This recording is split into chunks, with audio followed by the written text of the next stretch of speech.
In the mid-1980s, Cleveland was a city in search of a new identity. Its public reputation was struggling, often defined by the "mistake on the lake" nickname that had persisted for years. To counter this image, city leaders and the United Way planned Balloonfest '86. The goal was to reclaim the city's status by shattering the world record for a simultaneous balloon launch, a title then held by Disneyland.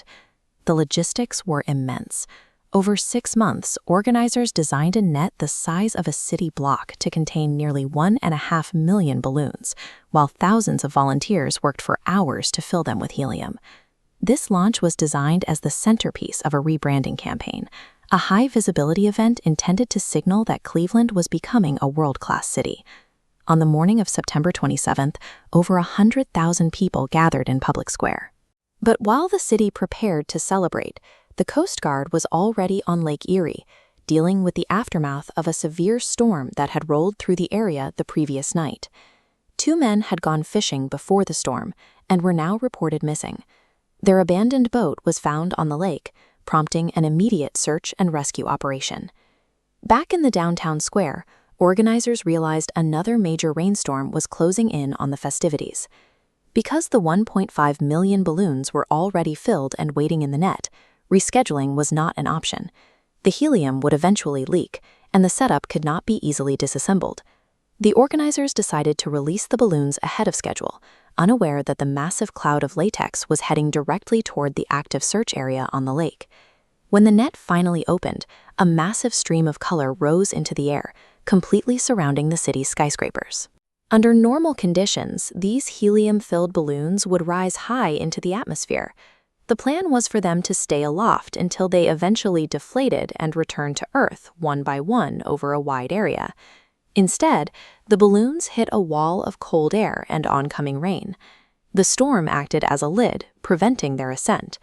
The cold front pushed the fully inflated balloons back down, forcing them into the streets and onto Lake Erie.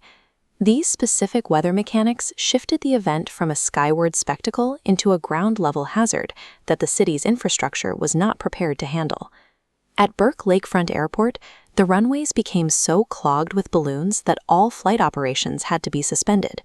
The balloons also descended onto major roads, obstructing the vision of drivers and causing a series of car accidents that forced several streets to close. In some areas, the accumulation was so thick that the city had to bring in bulldozers to clear the streets. The very objects meant to boost the city's image had instead paralyzed its ability to move and communicate.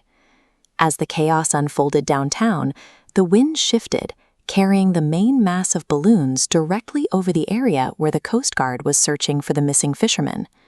While organizers expected only 10% of the balloons to land in the lake, the weather forced 60% of them onto the water. From the perspective of the rescue teams, the water's surface was gone.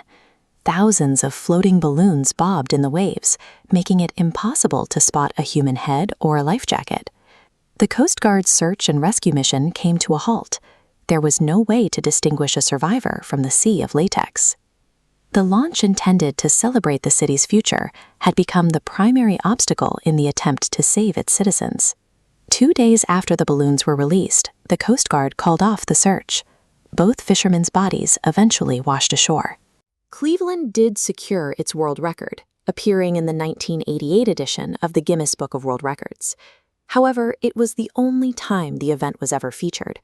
Shortly after, Guinness ended the category of balloon launching entirely, citing the inherent dangers revealed by the disaster.